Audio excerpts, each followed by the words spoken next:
반갑습니다. 교단 자정센터의 활동에 대해서는 듣기는 했는데 벌써 창립한 지 20주년이 됐다는 게 깜짝 놀랄 만큼 시간이 정말 많이 흐른 것 같고요. 오늘 이 자리에 이러한 영광된 자리에 토론회에 사회를 맡게 돼서 감사드립니다. 오늘은 여기 제목에서 나온 것처럼 쫓겨난 기록, 교단 자정센터 20년 평가와 성찰에 대해서 김경호 지지정보 협동조합 이사장님께서 발제를 해주실 건데요. 지난 20년간 교단 자정센터가 어떠한 역할을 해왔는지, 그리고 그 역할을 통해서 겪었던 어려움도 있고 보람도 있고, 그리고 앞으로 어떠한 역할을 하면 좋을지에 대한 이야기를 들어보고 성찰하는 자리가 될 것 같습니다. 이 자리에 계신 분들도 발제문을 좀 보시고 난 다음에 같이 활동들을 하셨던 분들이니까 조금 더 진지하고 날카로운 질문과 토론이 있기를 기대해 봅니다. 그럼 마이크를 오늘 발제하시는 김경호 이사장님께 넘기겠습니다.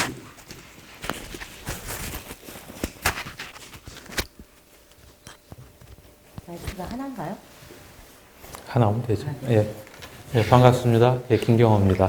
굉장히 단출한 자리가 돼서 저는 굉장히 좋습니다. 이 교단자정센터의 손상훈 원장은 이 지지협동조합의 이사장을 같이 겸임하고 있습니다.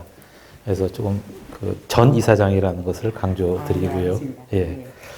그다음에 이 발제에 대한 얘기를 들은 지는 꽤 됐습니다. 그래서 굉장히 부담스러운 자리라서 제가 이제 대답을 안 하고 좀 회피를 했었다가 결국엔 제가 손상원 원장한테 신세진 게 워낙 많아가지고 결국에는 이제 하게 됐습니다. 제가 이제 20분만 하겠다 그랬으니까 30분까지만 할게요. 예, 짧게 하겠습니다. 준비한 내용은 많은데요. 그렇게 본다면 이런 거죠. 교단 자정센터 20년의 평가를 어떻게 할까인데 크게 세 가지로 한번 생각을 해봤습니다. 이 주제를 어떻게 다뤄야 되느냐. 첫 번째는 이게 하늘에서 뚝 떨어진 게 아니고 분명히 이 한국 사회의 이거 어떻게 해야 되나요? 내려가야 되는 게 넘어가는 거예요? 아니요, 내려가야 되는 거. 중간께 예. 글자가 한국 사회의 변화, 불교의 내적 과제는 무엇이었을까? 분명히 어떤 사회 변화에 조응한 것이 어떤 사회적 실천이라고 보기 때문에 그런 거고요. 두 번째, 매 시기마다 교단 자정운동은 어떤 대응을 했는가인데 이 부분은 제가 자료를 제대로 가진 게 없어가지고 참여불교 재가연대 홈페이지 연역에 있는 내용들을 주로 참조를 했습니다. 그 외에 제가 불교 시민사회 운동을 좀 정리를 하면서 일지를 잡은 것들이 있어가지고 그 부분을 좀 보완을 했고요.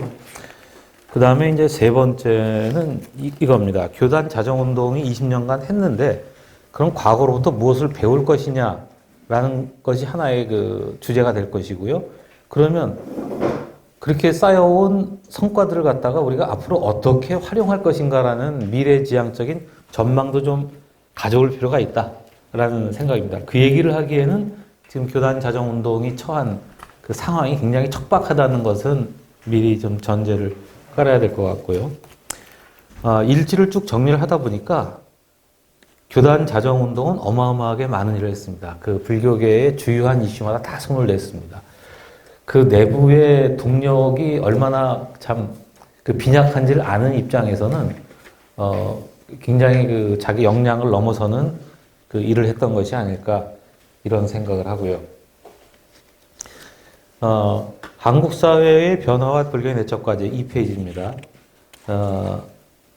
사실은 저는 이제 한국 사회 시민사회 운동을 계속 해왔던 입장에서는 90년대의 어떤 사회주의권의 몰락을 계기로 해가지고 어떤 사회운동 진영이 급격하게 변화되는 것을 갖다가 느낀 사람입니다.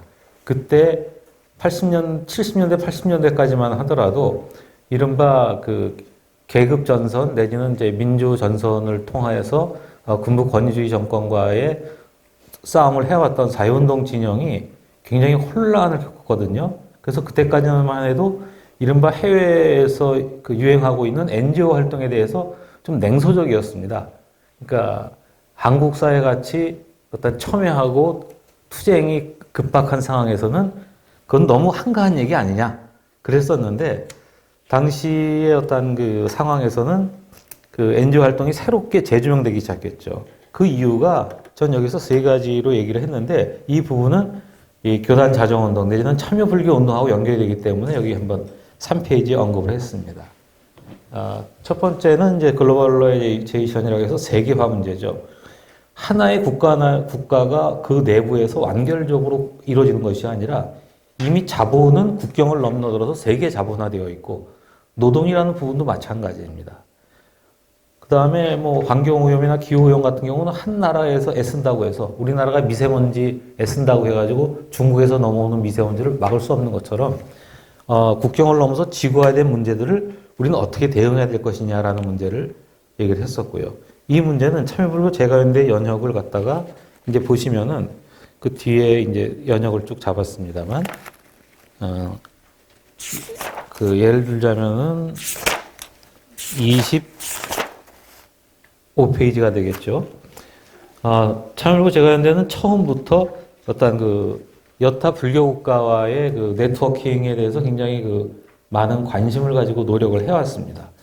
그래서 아이넵 운동이라든가 아니면은 그 외국의 그 시민사회 불교 활동가들을 초청을 해가지고 국제 교류도 하고 그랬었는데, 이 부분은 지금 그러니까 우리가 얘기하는 교단 자정 운동하고는 조금 상관성이 없다라고 볼지 모르겠지만은 장기적으로는 다 연결되는 주제, 그리고 앞으로 과제에서는 힘있게 결합되어야 될 주제가 아닌가 생각이 됩니다.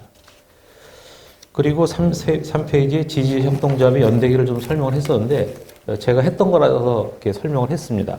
그러니까 우리가 교단 자정운동이라는 걸 얘기를 할 때 그 교단이 처하고 있던 사회적인 상황, 국가적 상황은 어떠했는가라는 문제이고요. 핵심적인 건 이제 5페이지, 6페이지부터 되겠죠. 교단 자정운동은 무엇을 해왔나?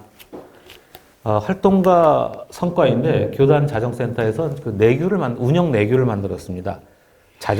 그 2조에 자정센터는 바람직한 불교교단 유지에 해로운 요인을 제거하고 부처님의 가르침을 생활윤리로 정착시키기 위해 다음 각호의 사업을 추진한다 라고 얘기를 했거든요. 요게 이제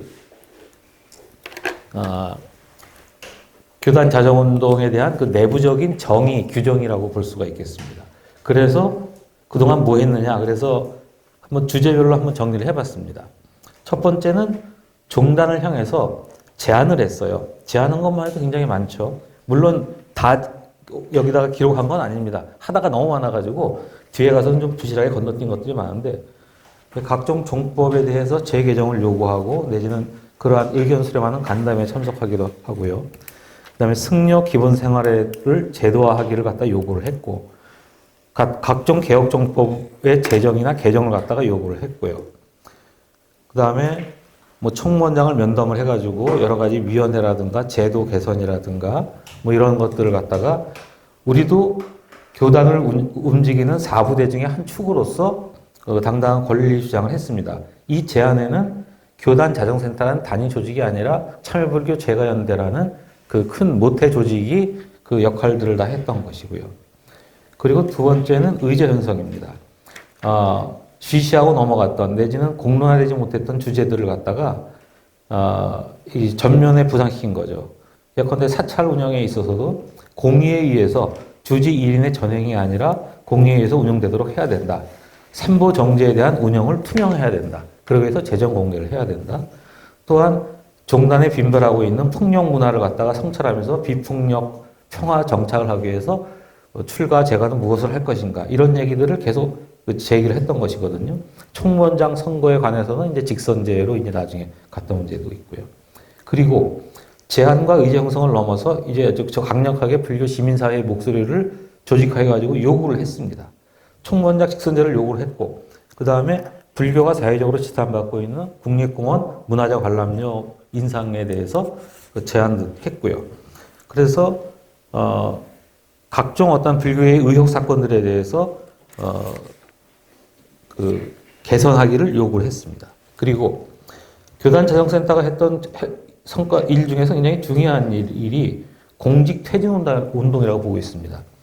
비리 연루 부적격 승려의 고위직 취임을 반대를 하면서 또 나아가서는 종회의원이라든가 종단 고위직으로 나가고자 하는 승려들에 대해서 후보자들의 자격 검증을 갖다가 하긴 했습니다. 근데 이게 늘상 되는 일이 아니라 역량이 될 때 한 번씩 해서 조금 좀 체계성이 없다는 그런 고민은 좀 있습니다. 그렇지만 종단 고위직의 자격 기준을 갖다가 나름대로 시민사회가 이제 정립을 하는 그런 것이었다는 것에서는 의미가 있다고 보여집니다. 그리고 대립만 한 것이 아니라 협력도 했다라고 참여그룹 제가 했는데 연역에 있는데 전 협력에 대해서는 그렇게 높은 점수는 사실 잘 못 주겠습니다. 예.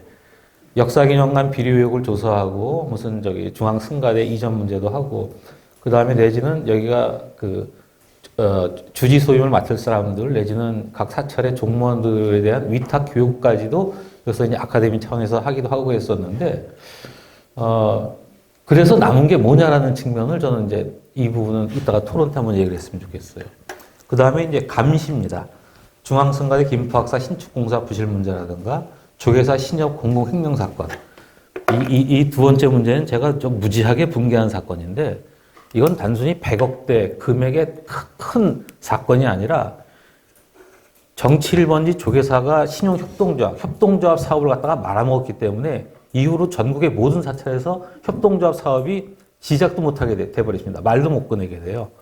조계사도 헤쳐먹었는데 너희들은 뭐 해먹으려고 그러냐 이렇게 돼가지고 그래서 지금 어떠하면 시민사회가 협동조합 운동이 굉장히 발전하고 있는데 불교는 무풍지대입니다. 그 단초를 마련한 게 조계사 신협 공동횡령 사건이라고 보고요. 해인사 청동대불 불사 늘 넘어서 청동대장경, 동판대장경 문제가 또 있죠. 이런 문제들에 대한 감시를 갖다 해야 되는데 뭐 열심히 했습니다마는 예. 그 다음에 이제 교단자정센터가 했던 것 중에 조사, 리서치가 되겠죠. 아까 그 앞부분에 의제 형성이라는 측면이 있었습니다만 이러한 조사를 통해서 불교인들은 어떻게 생각하고 있고 무엇을 바라고 있느냐를 갖다가 하나의 사회 의제로서 발전시켰던 것은 굉장히 중요한 성과라고 봅니다. 그리고 교단자정센터가 다른 단체랑 협력을 해서 했던 모니터링 사업. 1999년부터 중앙종회를 창건하다가 2004년에 제가 모니터링을 정식 승인받았더라고요. 그러다가 2015년에 성문 스님이 종회의장을 할 때 모니터단 활동을 불허를 했고 그때 우리 손상원 원장께서 종회 회의장에 들어가서 큰 소리 쳤다가 그쪽에서 굉장히 뭐라 그런 적이 있었죠. 그 이후로는 이제 완전히 중단됐습니다. 그리고 승단에 대해서 저항한 각종 활동들이 있습니다. 이 부분은 뭐 20년 역사가 전체 이걸로 연결이 된다고 보고요. 저는 제일 방점을 갖다가 여기에다 두고 싶습니다. 저항했다. 시민사회 목소리가 죽지 않았다. 그리고 내부 역량이 굉장히 빈곤했음에도 불구하고 온몸으로 뛰어들어서 했다. 근데 동시에 이거는 굉장히 장점이면서도 단점입니다. 앞으로도 이렇게 해야 될 것인가라는 문제를 갖다가 계속하게 되죠. 그리고 고발도 했습니다. 이 외에도 여러 가지 고발 사건이 많이 있을 거예요. 근데 저는 이제 떠오르는 것만 했습니다. 이 생수비리 VIP 달력은 현재 진행형이라서 앞에 넣습니다.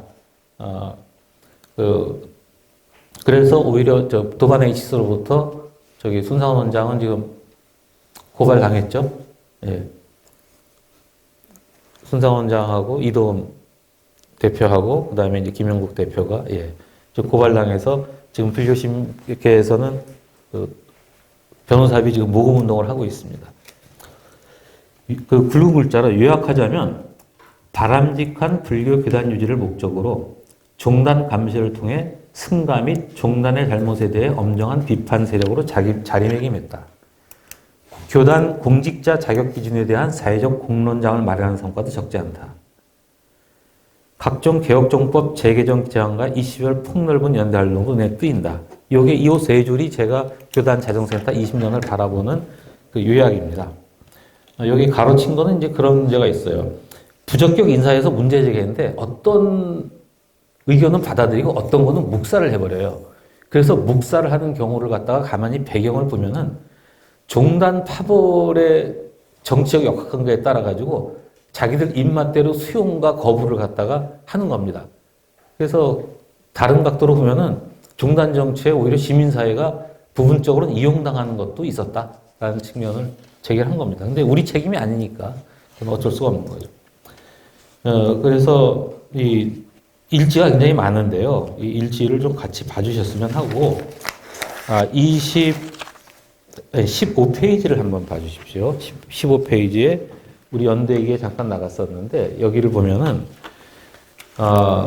월조 총무원장 시기는 참여불교 제가연대 이전 시기입니다. 그 다음에 고산 총무원장 1년, 정대 총무원장 이렇게 넘어갔는데, 보면 재미있는 게, 특정 시기마다 어떤 불교 시민, 거기서 페이지를 다시 얘기해 주시죠. 포인트를 키웠더니 페이지가 밀린 모양입니다. 정대 총무원장 시기에는, 고산 총무원장 시기에는 참여불교 제가연대가 만들어지고, 인드라망 세명공체가 만들어지고, 이런 식으로 어떤 시민사회 조직들이 만들어지고요. 정대 총무원장 시기에는 불교여성 개발은 불교환경연대, 이런 식으로 뭔가 90년, 94년, 98년을 겪으면서 시민사회 목소리가 조직화되고, 위력적으로 변화돼야 된다는 것 때문에 조직 건설이라는 부분들이 이제 많이 만들어졌습니다. 그리고 지관 총무원장 시절, 다음 페이지로 넘어가면요. 거기에는 법보신문이 독립언론은 2005년에, 그 다음에 불교포커스가 2006년에, 불교닷컴이 2007년에, 그 다음에 미디어부터가 2008년에 거의 1년에 하나씩 인터넷 언론들이 창립이 됩니다. 이때는 그러니까 언론, 공정한 보도를 하는 언론, 시민사회의 목소리가 중요하다는 것이 어떤 이 시대적 과제였다고 저는 생각이 됩니다. 이런 식으로 연대기를 갖다 만드는 이유는 그 하나하나를 독립적으로 놓고 보면은 고립되는데 이렇게 전체 흐름으로 놓고 보면은 이 시대에 우리가 이런 고민을 하고 있었구나라는 것이 잡히기 때문에 연대기를 한번 잡아봤습니다. 그래서 다시 이제 그 뒤에 가면은 이제 자료 3, 교단 자정센터 연표도 그런 측면에서 잡았습니다. 여기서 제가 안 빼먹으려고 했던 것이 포럼이나 세미나를 했을 때 그 시대에 왜 그 주제로 얘기를 했을까라는 부분을 좀 찾아달라는 거거든요. 그래서 지금 오늘은 총론을 하기 때문에 그냥 대충 넘어가겠습니다만 나중에는 이러한 각 주제들을 갖다가 강론으로 좀 얘기할 수 있는 기회가 있었으면 좋겠다. 그리고 왜 그게 안 됐을까라는 반성도 전개했으면 좋겠다라는 생각을 합니다. 다시 넘어가서 20분 만에 끝내는데 넘어가고 있네요. 한계는 무엇인가라는 측면입니다. 제가연대가 바라보는 스스로의 정체성은 제가연대가 만들어질 때 불교 바로 세우기 제가연대였죠.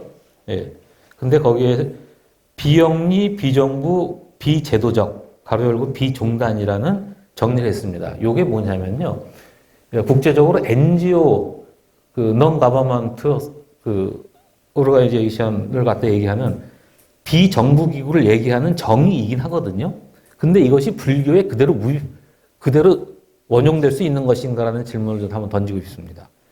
일반 NGO는 한 명이 하는 NGO도 NGO예요. 옛날에 그거 보고 되게 웃겼는데, 한 명, 두 명도 하는 것도 국제회의장 나와가지고 막 떠드는데, 이 조직 내용 보면은 한 명, 두 명이 하는 것도 있더라고요. 되게 근데, 그렇지만 이 NGO가 나름대로 시민사회에서 의미가 있는 건 뭐냐면, 근본적으로 유권자 단체입니다. 그 사람들은 선거 때 정치적으로 자기 목소리를 갖다가 행위로서 표출할 수 있는 사람이에요. 시민사회의 주역이지요.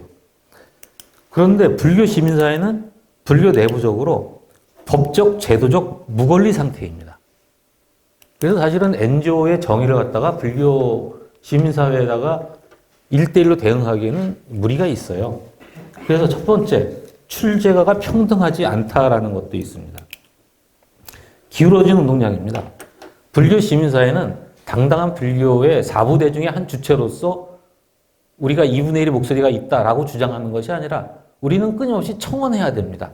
한번 봐주세요라고. 그 다음에 승려들은 기득권을 갖다가 독점하고 있는 자들은 해줄까 말까 시혜적 입장이에요. 이 불평등 구조가 제도적으로 막혀있는 상태, 이 부분이 결국에는 나중에 교단자정센터의 해체 선언하고도 연결이 되고요. 그 다음에 해종언론 지정이라든가 내지는 소통의 단절을 시키는 승려들의 그 오만함하고도 연결이 된다고 좀 보고 있습니다. 두 번째는 용어의 정의, 각 주체의 인식 범위가 다릅니다.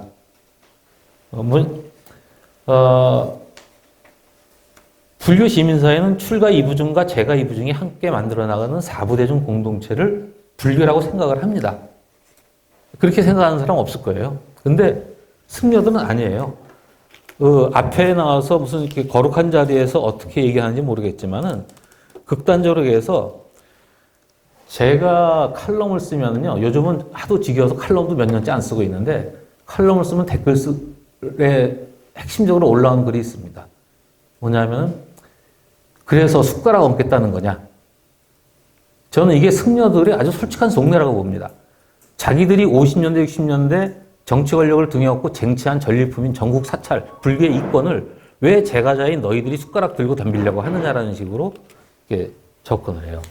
그래서 이 사부대중 공동체라는 부분에 대한 이 차이가 분명히 존재한다. 그럼 이 교단 자정센터에서 정의하는 교단이라는 것은 우리가 주체로 들어가는 거냐, 아니면 우리는 외부에서 바라만 보는 입장이냐, 이 부분은 계속 고민하고 정리를 해야 됩니다. 그 다음에 세 번째, 저는 출가자들에 대해서도 문제 있다고 생각해요. 재가자는 조계종 중심주의를 갖다가 오히려 더 내면화되고 있습니다.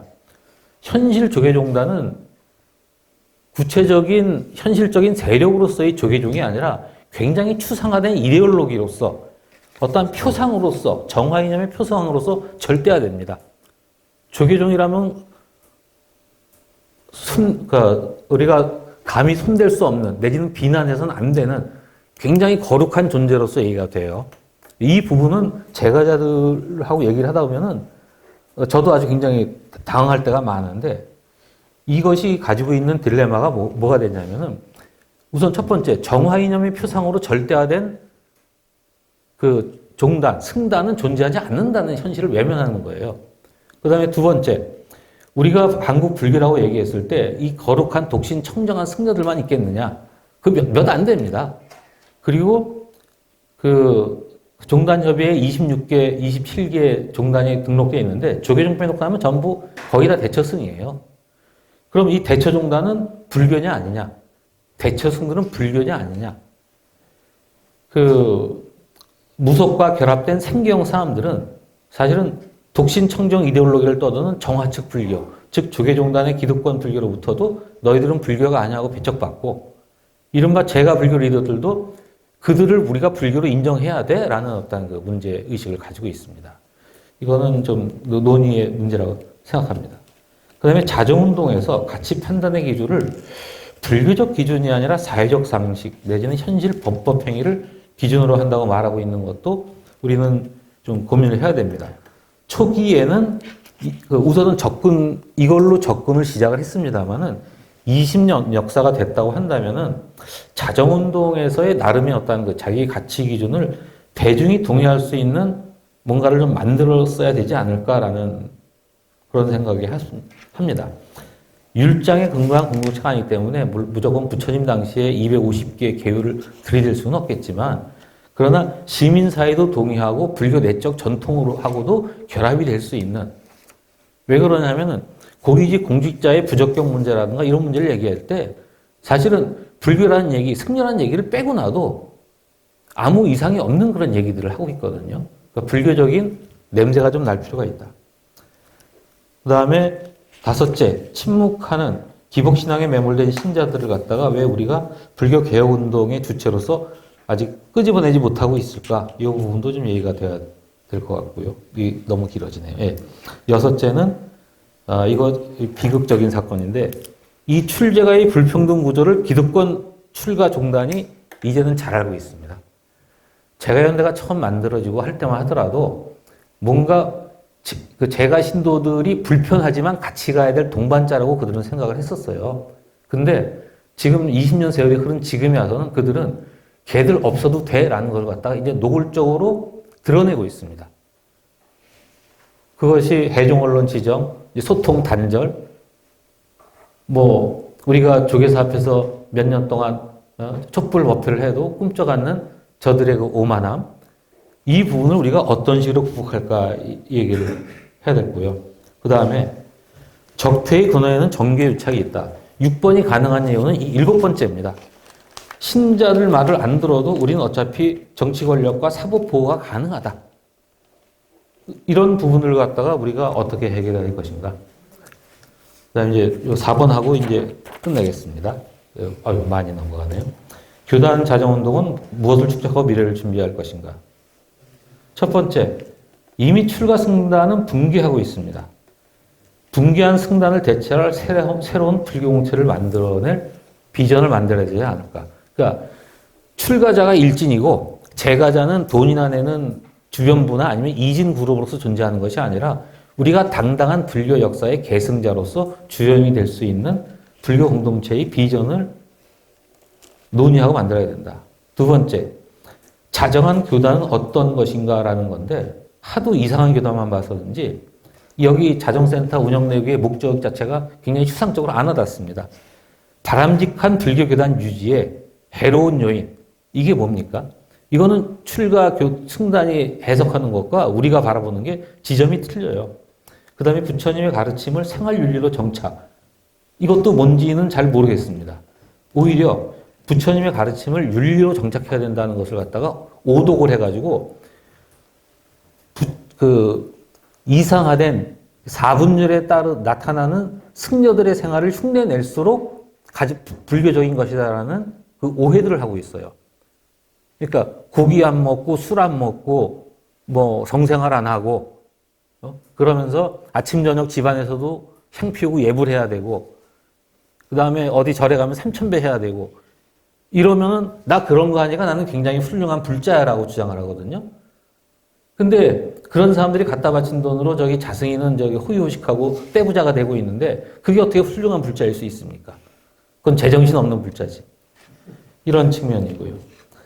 그 다음에 출가중이 독점했던 영역들을 재가중이 어떻게 해야 될 것인가. 이 부분은 좀 나중에 다른 기회가 있으면 좀 깊이 좀 얘기를 했으면 좋겠는데요.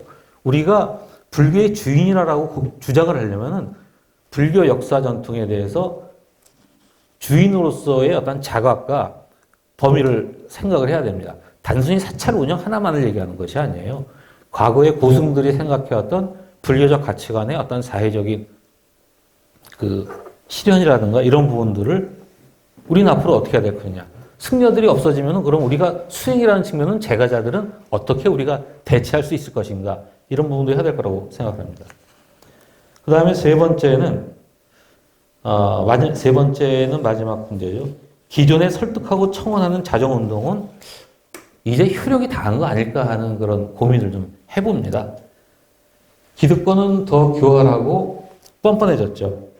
그래서 더 위력적이고 기득권 출가중에 수용하지 않을 수 없는 압력은 어디서 만들어야 될까 고민돼야 된다.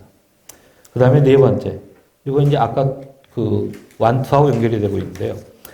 바람직한 불교 교단은 어떤 것이어야 할까? 이 질문을 갖다가 좀 확산을 시키자. 외국으로도 확산을 시키자. 사실은 불교 국가들의 가지고 있는 공통점들 제가 볼 때 승단들이 다 문제 있어요. 예. 이건 미얀마, 스리랑카, 태국 다 마찬가지입니다. 그런데 그 나라와 우리의 차이점은 뭐냐면 우리는 재가자가 승단을 갖다가 대등하게 비판을 하고 감시할 수 있다는 겁니다. 근데 제가 이제 아이넷 이쪽 자료를 봐도 그렇지만 그 주제를 갖다가 거론하는 걸 굉장히 불편해해요. 그 사람들은. 그리고 할 수 없다라는 어떤 그 이른바 포기적 그런 관점도 사실 존재를 합니다. 그래서 한국 교단을 갖다가 비판하기 위해서라도 어떤 그 세계적인 연대 운동을 좀 조직할 필요가 있지 않을까 이런 생각을 합니다. 우리의 경험을 나누고 우리가 느끼는 한계에 대해서 조언도 구하고 각국 내부의 불교 문제 해결을 세계의 연대로 압박하는 좀 더 큰 그림, 그랜드 플랜을 우리가 좀 만들 필요가 있다 이런 생각하고요. 그 다음에 다섯 번째, 이 부분은 제가 좀 궁금해서 하는 질문입니다. 구성원들의 성격이 조직의 위상과 방향을 결정짓습니다. 토대가 상부 구조를 결정짓듯이요. 근데 이 NGO 활동이 이 불교 한국사회 시민운동에서 상당 기간 그 동의받지 못했던 이유는 시간 여유가 있고 재력이 있는 중산층 운동이 될, 몰 계급적인 운동이 될 그런 위험성이 구조적으로 내포돼 있거든요. 근데 교단 자정센터의 중심 활동력을 어디서 만들어야 할지는 좀 고민해 줘야 된다. 그 운영 내기로 보면 자체 회원 확보 모델까지도 그 속에 들어 있어요. 회원의 자격 뭐 이런 거 있는데 이게 참여불교 재가연대하고 뭐가 다른지 전 잘 모르겠습니다. 따로 회원 조직을 만들어야 될 의미도 잘 모르겠고요. 그래서 그동안엔 저는 이제 김정기 원장이나 손상원 원장을 봤습니다만은 한두 사람 맨날 이제 기자회견 하면은 그분들만 나왔어요. 그때 지금은 손상원 원장이 혼자 못방하고 직장 다니면서 이 개인의 헌신성에만 의존하면서 전문화에도 실패하고 전투력 강화에도 의무부호가 남는 게 현실이라고 봅니다.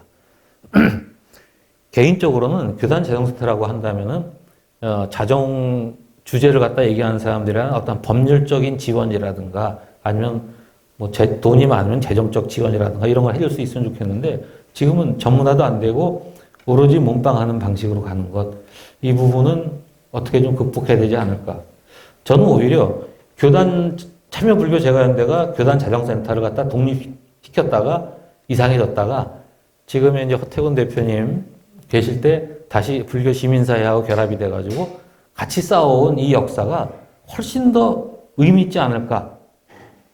그래서 지금 요 몇 년 동안은 교단 자정센터와 참여불교 재가연대가 이게 분리가 되기가 좀 어렵습니다. 근데 좀 분리 안 되는 게 더 이쁜 것 같아요. 예.